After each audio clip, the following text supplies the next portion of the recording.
ናቲ መገፋት አይከብድም? መገፋት ማለት ቲክቶክ ከጀመርክ ጀምሮ ስፔሻሊ በዚህ ዓመት ከአይሾ ስፒድ ጊዜ በጣም ብዙ ሰው እየተረበ ነበረ። ያው እየተገፈተርክ ምናምን ቪዲዮ ወጥቶ ነበርና በጣም ብዙ ሰዎች እየቀለዱብህ ነበር። ከዛን ጊዜ ጀምሮ እስካሁን እንግዲህ በተረባ አሳልፈሃል ብዙ ጊዜና እንዴት ነው? ከባድ ነው? ሰዎች ማየት የሚፈልጉት የሆነ ውድቀትና ኔጌቲቭ ሳይድን ይመስለኛል። አይ ቲንክ እኔ ደግሞ በጣም እየተሳካልኝ ነው። ኢትዮጵያ ውስጥ ቤስት ባርበር የሚለውን ትልቅ ብራንድ ገንብቻለሁ። ቤስት ባርበርም ነኝ። ውድ የማስከፍለው እኔ ነኝ ብዬ አስባለሁ። ኢትዮጵያ ውስጥ ማለት ነው። በፀጉር መስተካከል ደረጃ ለአንድ ግለሰብ የማስከፍለውን ያክል ሌላ ያስከፍላል ብዬ አላስብም እና ይሄን አሳክቻለሁ። ኢንተርናሽናል የሆነውን ትልቁን የዜና ዴላም ፔጅን ፀጉር አስተካክያለሁ። ብዙ ራፐሮች፣ ብዙ የውጭ ታዋቂ ሰዎች ዲኤም አድርገውልኛል። ይህን ግዴታ ማሳየት አይጠበቅብኝም።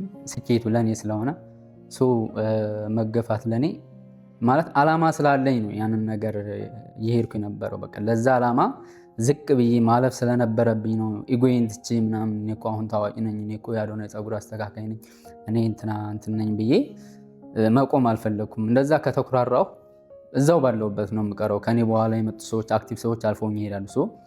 መገፋት ጥሩ ነገር ነው።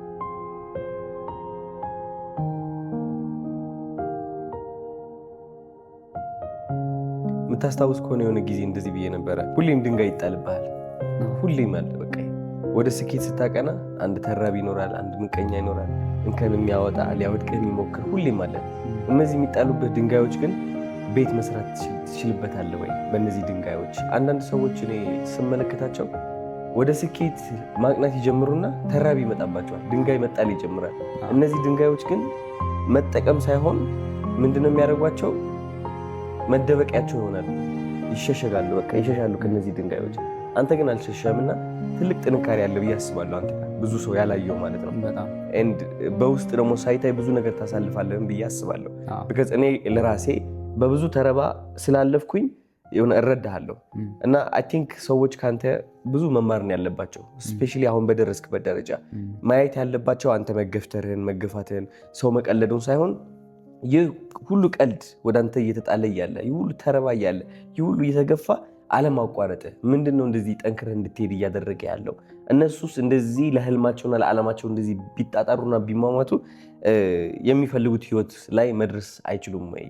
እና ራሳቸው ቢጠይቁ እና ከቀልድ በላይ እኔ እውነቴን ነው የምልህ፣ ከቀልድ በላይ እኔ ሌላ ነገር ነው የማይብህ፣ ጥንካሬ ነው የማይብህ። ስለዚህ አንዴ ሁላችሁ ጭብጨባ ለናቸው